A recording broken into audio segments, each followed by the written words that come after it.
Bonjour. Un très gros sujet aujourd'hui, la fraude sociale. Estimée entre 1 milliard détectés et 50 milliards potentiels par la Cour des comptes. Et les solutions existent. Étant donné le grand nombre de sources institutionnelles et de références utilisées pour cette analyse, elles sont regroupées à la fin de la vidéo. Chaque année, la France consacre plus de 800 milliards d'euros à sa protection sociale, retraite, assurance maladie, allocation familiale, aide au logement, RSA. Or, dans ce système solidaire, des fraudes existent. Selon certaines estimations, si l'on additionne la fraude aux prestations sociales et la fraude aux cotisations, le manque à gagner pourrait atteindre jusqu'à 50 milliards d'euros par an. D'où vient ce chiffre? Quelles sont les formes de fraude les plus répandues? Qu'en disent les rapports de la Cour des comptes? Et quelles solutions sont envisagées, comme la carte vitale biométrique ou la e-carte vitale, pour endiguer ce phénomène?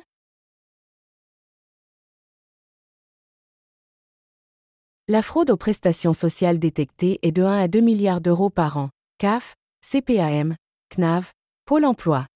La fraude potentielle, non détectée est estimée entre 5 et 14 milliards d'euros d'après la Cour des comptes et divers organismes.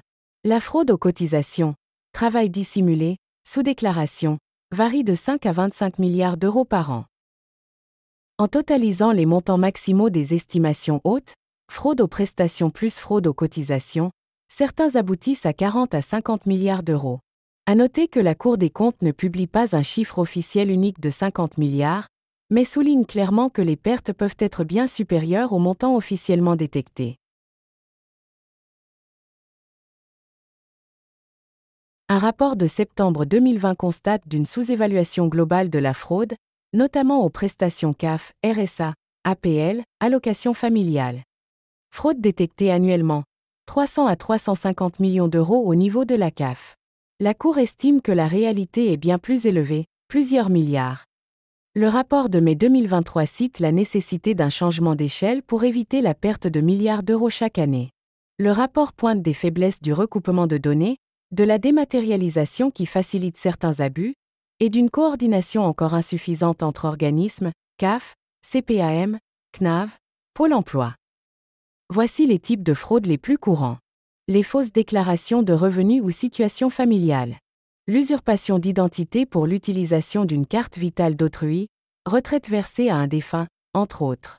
Les facturations fictives de professionnels de santé ou ordonnances de complaisance. En termes de chiffres, la fraude détectée aux prestations est de 1 à 2 milliards par an. La fraude potentielle prestations, entre 5 et 14 milliards par an. Les mécanismes les plus courants sont les entreprises sous-déclarant les heures travaillées par leurs salariés. L'emploi de travailleurs non déclarés, contrats au noir. L'usage de fausses fiches de paie pour bénéficier de droits sociaux.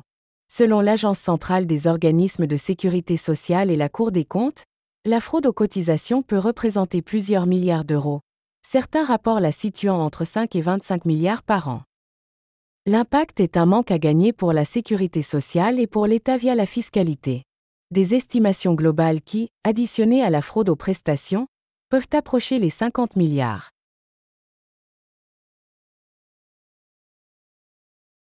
Problème d'écart entre le nombre de cartes vitales actives et le nombre d'assurés réels. Plusieurs millions d'écarts signalés il y a quelques années. Il existe divers dispositifs antifraude, comme le recoupement automatique pour désactiver les cartes après un décès ou un départ à l'étranger. La carte vitale numérique, e-carte vitale, en expérimentation depuis 2019-2020, avec usage d'une application smartphone. La carte vitale biométrique avec photo, un projet débattu, potentiellement coûteux, plusieurs centaines de millions d'euros, sur lequel la Cour des comptes n'a pas publié de chiffrage officiel d'efficacité. Il n'y a pas d'étude unique et définitive qui quantifie l'impact financier des nouvelles cartes, e-cartes ou biométriques. Les premiers retours internes de la CNAM évoquent une mise à jour facilitée, mais sans chiffrer précisément la réduction de la fraude.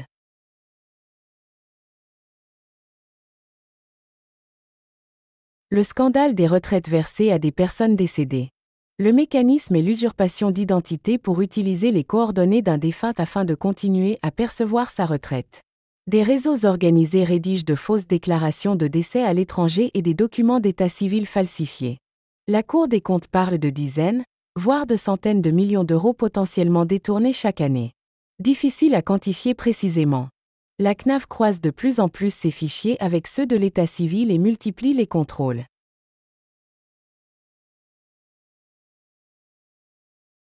Les contrôles sur place et sur pièce. À la CAF, plus de 550 000 contrôles en 2022, visites à domicile, vérification documentaire. La CPAM, 10 000 contrôles ciblés chez les professionnels de santé en 2021, actes médicaux, facturation. Les sanctions, des pénalités financières de 100 à 15 000 euros, selon la gravité, et des poursuites pénales dans les cas de fraude organisée, réseau, montant très élevé. Radiation ou suspension des droits pour les allocataires en fraude. La CAF recouvre environ 60 à 70% des sommes détectées sur plusieurs années. Le reste demeure difficile à récupérer, insolvabilité, départ du fraudeur à l'étranger.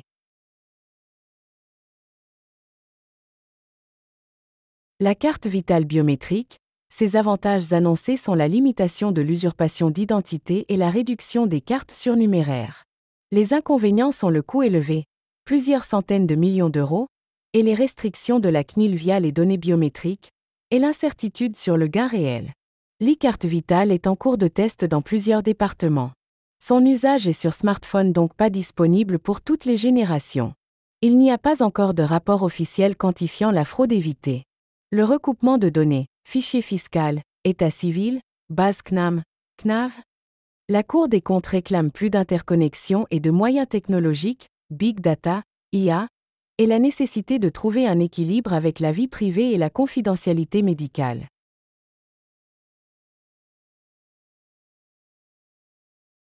Les points clés à retenir sont la fraude aux prestations. La Cour des comptes évoque jusqu'à 14 milliards, contre 1 à 2 milliards détectés. La fraude aux cotisations, évaluée jusqu'à 25 milliards dans certaines hypothèses. Certains responsables politiques ou médias additionnent toutes ces formes pour annoncer jusqu'à 50 milliards d'euros de fraude sociale. La carte vitale, encore au cœur des débats, biométrie, e-carte vitale, recoupement de fichiers. Les retraites de personnes décédées, un angle révélateur de la complexité de la fraude à l'identité. Les rapports successifs de la Cour des comptes, notamment en 2020 et en 2023, insistent sur l'urgence de la situation et la nécessité d'investir dans la lutte contre la fraude. Pourtant, la voie à suivre soulève aussi des questions de coût, de faisabilité technique et de respect des libertés individuelles. La bataille pour un système plus juste et plus transparent se poursuit. Merci de nous avoir suivis. N'hésitez pas à partager cette vidéo autour de vous et à continuer de vous informer. La transparence et la mobilisation de chacun sont les meilleures armes contre la fraude. Comme annoncé en début de vidéo, voici toutes les sources.